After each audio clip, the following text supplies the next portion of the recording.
Hello everyone, study with पीके में आपका स्वागत है।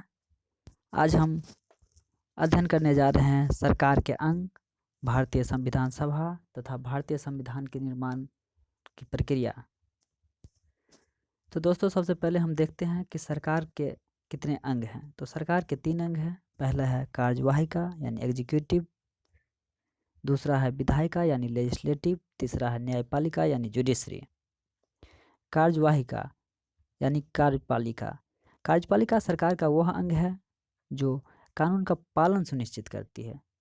भारत में कार्यपालिका के सर्वोच्च स्तर पर राष्ट्रपति विद्यमान है तथा उसके नीचे प्रधानमंत्री एवं उनका मंत्रिमंडल होता है तथा प्रशासनिक अधिकारियों का तंत्र भी कार्यपालिका के अंतर्गत ही आता है।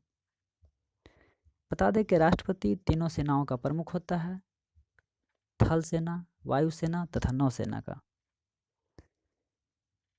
दूसरा सरकार का अंग है विधायिका यानी लेजिस्लेटिव। यह सरकार का वह अंग है जो कानून का निर्माण करती है। भारत में विधायिका के अंतर्गत संसद शामिल होते हैं।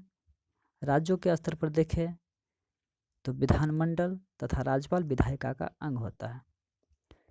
संसद का निर्माण लोकसभा, राज्यसभा तथा राष्ट्रपति को मिलाकर होता है।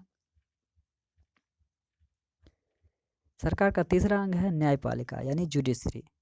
न्यायपालिका संविधान का पालन सुनिश्चित करती है तथा विवाद होने की स्थिति में निर्णय करती है। न्यायपालिका के अंतर्गत उच्चतम न्यायालय, उच्च न्यायालय तथा अधीनस्थ न्यायालय आता है। अब हम आगे देखते हैं कैबिनेट मिशन के बारे में। कैबिनेट मिशन के प्रस्ताव के आधार पर भारत में जुलाई 1946 ईस्वी में संविधान सभा का गठन हुआ। यह कैबिनेट मिशन 3 सदस्यीय था, जिसमें स्टेफर्ड क्रिप्स, ए.बी. एलेक्जेंडर तथा पैथिक लॉरेंस थे। इसी कैबिनेट मिशन के आधार पर भारतीय संविधान सभा का गठन हुआ। एक सदस्य के लिए यानी एक सदस्य का चुनाव 10 लाख जनसंख्या के आधार पर किया गया।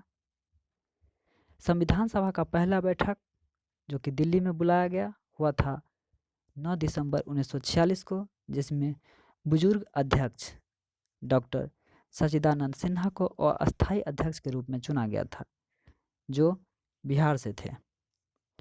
2 दिन के बाद 11 दिसंबर 1946 को संविधान सभा का पुनः बैठक बुलाया गया, जिसमें अस्थायी अध्यक्ष के रूप में डॉक्टर राजेंद्र प्रसाद को चुना गया, जो बाद में जाकर आज़ादी के बाद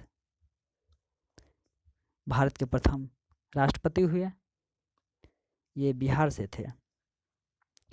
13 दिसंबर 1946 को संविधान सभा में जवाहरलाल नेहरू के द्वारा उद्देश्य प्रस्ताव प्रस्तुत किया गया, जो 22 जनवरी 1947 को संविधान सभा के द्वारा यह उद्देश्य प्रस्ताव स्वीकार कर लिया गया और संविधान निर्माण का कार्य शुरू कर दिया गया। 26 नवंबर 1949 ईस्वी को संविधान सभा के द्वारा संविधान को पास किया गया। 24 जनवरी 1950 को संविधान सभा की अंतिम बैठक हुई। संविधान सभा में महिला सदस्यों की संख्या 15 थी। कैबिनेट मिशन योजना के अनुसार संविधान सभा में कुल सदस्य 389 था, जिसमें 296 सदस्य ब्रिटिश प्रांत से और 93 सदस्य देसी रियासत से शामिल किए गए थे। जब भारत 15 अगस्त 1947 को आज़ाद हुआ तो संविधान सभा भी विभाजित हो गई।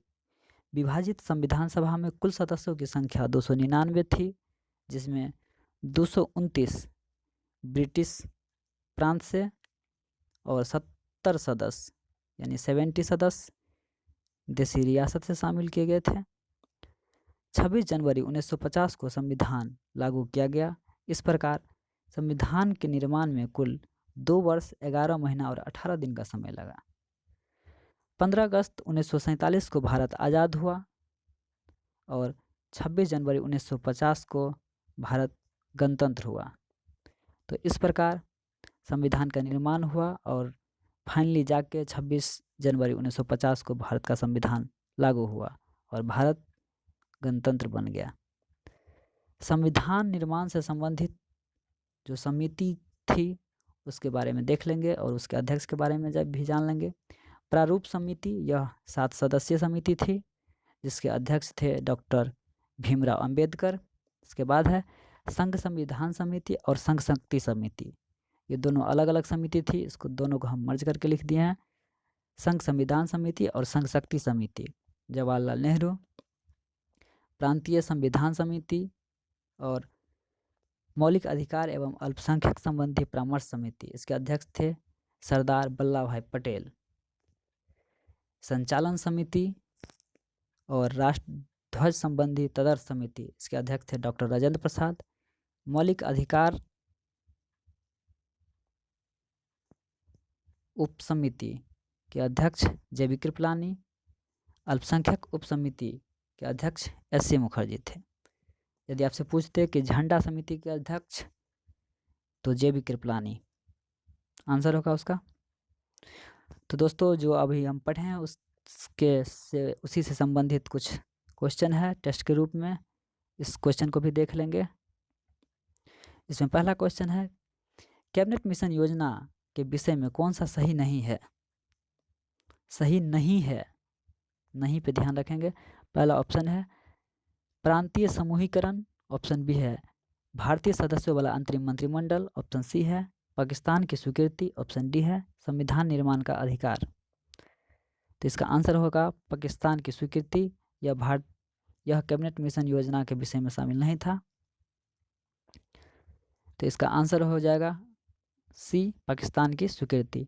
अगला क्वेश्चन है, दूसरा क्वेश्चन, संविधान सभा के विचार का औपचारिक रूप से प्रतिपादन किसके द्वारा किया गया? मोतीलाल नेहरू, ऑप्शन बी है जवाहरलाल नेहरू, ऑप्शन सी है एम.एन. रॉय, ऑप्शन डी है महात्मा गांधी। तो इसका आंसर होगा एम.एन. रॉय। तीसरा क्वेश्चन, संविधान सभा के गठन की मांग सर्वप्रथम 1895 में किसके द्वारा प्रस्तुत की गई? Option A Mahatma Gandhi, option B Jawaharlal Nehru, option C B R. Ambedkar, option D Bal Gangadhar तिलक। तो ऑप्शन डी इसका सही आंसर हो जाएगा, बाल गंगाधर तिलक। चौथा क्वेश्चन है, भारत की संविधान सभा गठित करने का आधार क्या था? भारतीय राष्ट्रीय कांग्रेस का प्रस्ताव, option B cabinet mission plan 1946, option C भारतीय स्वतंत्रता अधिनियम 1947, ऑप्शन डी राज्य विधानमंडल के प्रस्ताव। तो ऑप्शन बी इसका सही आंसर हो जाएगा, कैबिनेट मिशन प्लान 1946। भारतीय संविधान सभा का गठन कैबिनेट मिशन के आधार पर हुआ था, अभी इसको पढ़े हैं पीछे। पुनर्गठित संविधान सभा में देशी रियासत के लिए कितने प्रतिनिधि थे? तो option A 70, option B 85, option C 100, option D 229। तो इसका आंसर ए सही हो जाएगा, 70 सदस्य। जब भारत 15 अगस्त 1947 को आज़ाद हुआ तो संविधान सभा का भी विभाजन हो गया था। विभाजन के फलस्वरूप कुल सदस्यों की संख्या 299 थी, जिसमें 70 देशी रियासत से था और 229 ब्रिटिश प्रांत के लिए। अगला क्वेश्चन, छठा क्वेश्चन, संविधान सभा में किस देशी रियासत ने प्रतिनिधि ने भाग नहीं लिया था? Option A Junagadh, option B Kashmir, option C Hyderabad, option D Mysore. इसका आंसर हो जाएगा हैदराबाद। हैदराबाद के प्रतिनिधि ने भाग नहीं लिया था। सातवां क्वेश्चन, बी.आर. अम्बेडकर की संविधान सभा में निर्वाचन कहाँ से हुआ था? ऑप्शन ए है पश्चिम बंगाल से, ऑप्शन बी है मुंबई प्रेसिडेंसी से, ऑप्शन सी तत्कालीन मध्य प्रदेश से, ऑप्शन डी है पंजाब से। तो ऑप्शन ए इसका सही आंसर हो जाएगा, पश्चिम बंगाल से। बता दें कि संविधान सभा में जो निर्वाचन हुआ था बी.आर. अम्बेडकर का, वो पश्चिम बंगाल से हुआ था। एक सदस्य का चुनाव 10 लाख जनसंख्या के आधार पर हुआ था। संविधान सभा के सदस्य प्रतिनिधि थे, ऑप्शन ए जनता द्वारा प्रत्यक्ष निर्वाचित, ऑप्शन बी जनता द्वारा अप्रत्यक्ष निर्वाचित, ऑप्शन सी गवर्नर जनरल द्वारा मनोनीत, ऑप्शन डी कांग्रेस और मुस्लिम लीग द्वारा नामांकित। तो ऑप्शन बी इसका सही आंसर हो जाएगा, जनता द्वारा अप्रत्यक्ष निर्वाचित। भारतीय संविधान को किसने बनाया? ऑप्शन ए है संविधान सभा ने, ऑप्शन बी ब्रिटिश संसद ने, ऑप्शन सी भारतीय संसद ने, ऑप्शन डी गवर्नर जनरल ने। तो भारत भारतीय संविधान का निर्माण जो हुआ था वो संविधान सभा के द्वारा हुआ था। 10वां क्वेश्चन है, संविधान सभा का प्रथम अधिवेशन कहाँ हुआ था? तो प्रथम अधिवेशन दिल्ली में हुआ था और अस्थायी अध्यक्ष के रूप में डॉक्टर सच्चिदानंद सिन्हा को चुना गया था। 11वां क्वेश्चन है, संविधान सभा का संवैधानिक सलाहकार कौन था? ऑप्शन ए है शरद चंद्र बोस, ऑप्शन बी है के.एम. मुंशी, ऑप्शन सी है रफी अहमद किदवई, ऑप्शन डी है बेनेगल नरसिंह राव। इसका आंसर डी होगा, बेनेगल नरसिंह राव। 12वां क्वेश्चन, संविधान सभा के प्रारूप समिति के समक्ष प्रस्तावना का प्रस्ताव किसने रखा? Option A B R. Ambedkar, option B N Rao, option C Mahatma Gandhi, option D Jawaharlal Nehru. तो जवाहरलाल नेहरू इसका सही आंसर हो जाएगा, ऑप्शन डी। 13वां क्वेश्चन, भारत के संविधान का निर्माता किसे माना जाता है? Option A Mahatma Gandhi, option B R Ambedkar, option C Jawaharlal Nehru, option D B N Rao. तो ऑप्शन बी आर अम्बेडकर को भारतीय संविधान का निर्माता, फादर ऑफ इंडियन कॉन्स्टिट्यूशन माना जाता है, बी आर अम्बेडकर को। बी आर अम्बेडकर के अनुसार भारतीय संविधान के अनुच्छेद 32 को भारतीय संविधान का आत्मा कहा गया है, सोल ऑफ इंडियन कॉन्स्टिट्यूशन। ये भी आप याद रखेंगे। दोस्तों, यदि आपको पसंद आए तो वीडियो को ज़रूर लाइक करें और चैनल को सब्सक्राइब करें। अगला क्वेश्चन है, भारत का संविधान लागू हुआ था, तो भारत का संविधान कब लागू हुआ था? भारत का संविधान 26 जनवरी 1950 को लागू हुआ था, जो कि ऑप्शन सी में है, तो इसका आंसर सी हो जाएगा। भारतीय संविधान सभा में महिला सदस्यों की कुल संख्या कितनी थी? तो भारतीय संविधान में महिला सदस्यों की कुल संख्या 15 थी। तो इस प्रकार यह 15 क्वेश्चन था। आप खुद से इस वीडियो को देखें और ट्राई करें कि आपसे यह क्वेश्चन बन पाता है कि नहीं। Thanks for watching, keep learning, thank you.